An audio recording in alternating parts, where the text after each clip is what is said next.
Not everybody is an engineer and not everybody is trying to become one. This mini-series is aimed at beginners in automation and we will go through all of the graphs in the game together, because I truly believe that just by getting the graphs somewhat right, everybody can build realistic and good cars. So let's jump right into it.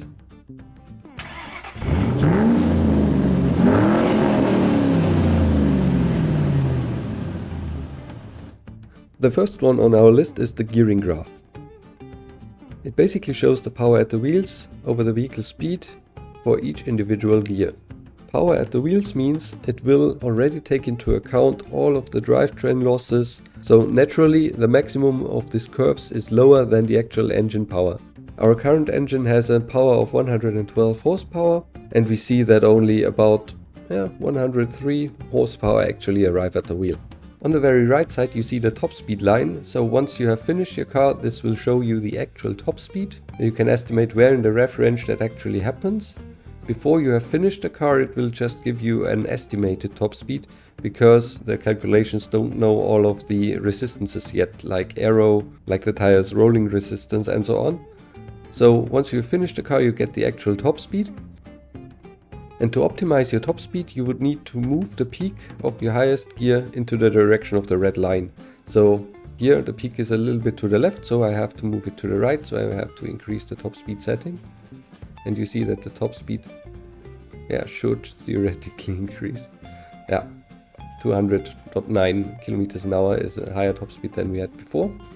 The longer you make your gearing, of course, the longer it will take to accelerate up there. So maybe for sporty cars you want to have a little bit more acceleration and then you can move it a little bit more to the left. For eco-friendly cars, typically you put the peak of the highest gear on the right side of the top speed graph, because that means that in general the car will be running at lower RPM for a given speed and therefore it will most likely be more economical.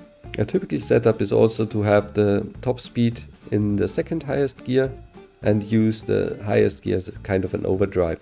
For example, if you do something like this, then we certainly should have a better fuel economy.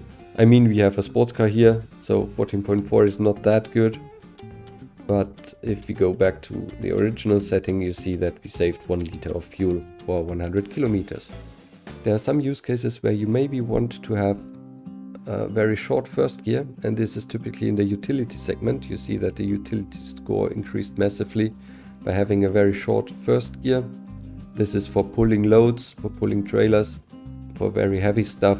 There you need a very low first gear, but you see that you really compromise your gearing for normal driving. And maybe what you want to do there is first to use a decent normal setting like this, and then go to the advanced mode and just make the first gear shorter. Now I made it longer by accident, so now I have a really short first gear and it looks like all of the calculations are bugging out. Because the reliability was really bad in this case. So the gearbox didn't work anymore. Now it's working and we see that we have a decent utility score and still have decent gearing up there. But this car is not really utility focused anyway. With this kind of torque curve it's quite sporty. So I just wanted to explain the principle of how you get the good utility score. Normally you don't have to manipulate your gear ratios individually. This is just for min-maxing track times basically. Normally I just use the basic settings and they will do the job just fine.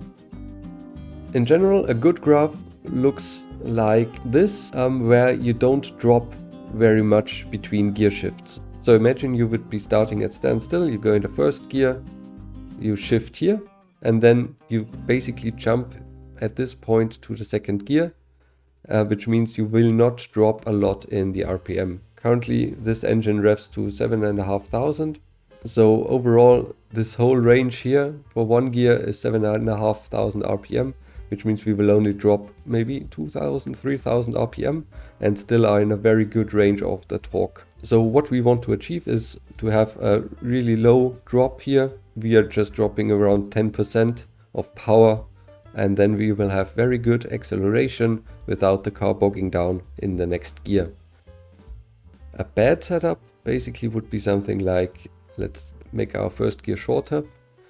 Then you basically see that we go here and then we drop all the way to this point, and we have a lot less power, a lot less torque available at this point, and then the acceleration takes a lot longer. You can also see that in our 0 to 100 time here, 7.6 seconds compared to a decent setup. So here with a decent setup you get to 7 seconds. You can even optimize it a little bit more, 6.8, because we have lower drops here. So tuning workflow for a decent car: set your top gear slider to a value where your top speed is no longer increasing and where it's somewhere near the peak power. So this setting here is too high, so I can reduce it a little bit. And then, okay, top speed setting is somewhere near my peak power. Then set your first gear to a reasonable first gear value. Typically, I also take a look at the traction graph there on the right side to set the first gear, because we don't want to have too much wheel spin or for too long. So by increasing the first gear, I can bring the rear force down. A little bit of wheel spin is okay. And then I set the spread so that I reduce the gaps. That's already looking decent. I can probably make the first gear a little bit longer. Bring the spread back, and there you go. Just small gaps. Everything is looking decent. There's one last thing I want to mention. The way tire costs work in automation, you sometimes get a spike in the car cost. So in this case, it's just $15 if we stay below 200 kilometers an hour and go above it. And this is because your tires will get a different speed rating. For very, very quick cars, this is something you should consider. So if you build quick cars, especially early in the game, tires can be really, really expensive if you're going quick. And maybe you just want to stay 1 kilometer an hour before the next speed rating upgrade, just to save some material cost there. There's one last thing that's really important, and that's of course the shape of your power curve here in general. If you cut your power here at 7000 RPM, for example, like many people do, they cut their power at peak RPM, and then they end up with a power curve like this, and then you get a gearing graph like this. And then you have these huge drops. We have investigated that in another video. It's linked on the top right. Check it out. This is really, really bad, except if you want to build a land speed record car. So don't do this. Let me know in the comments below if you have further questions regarding the gearing graph. I will try to answer them. For now, that's it. See you all again at the next graph. Bye bye.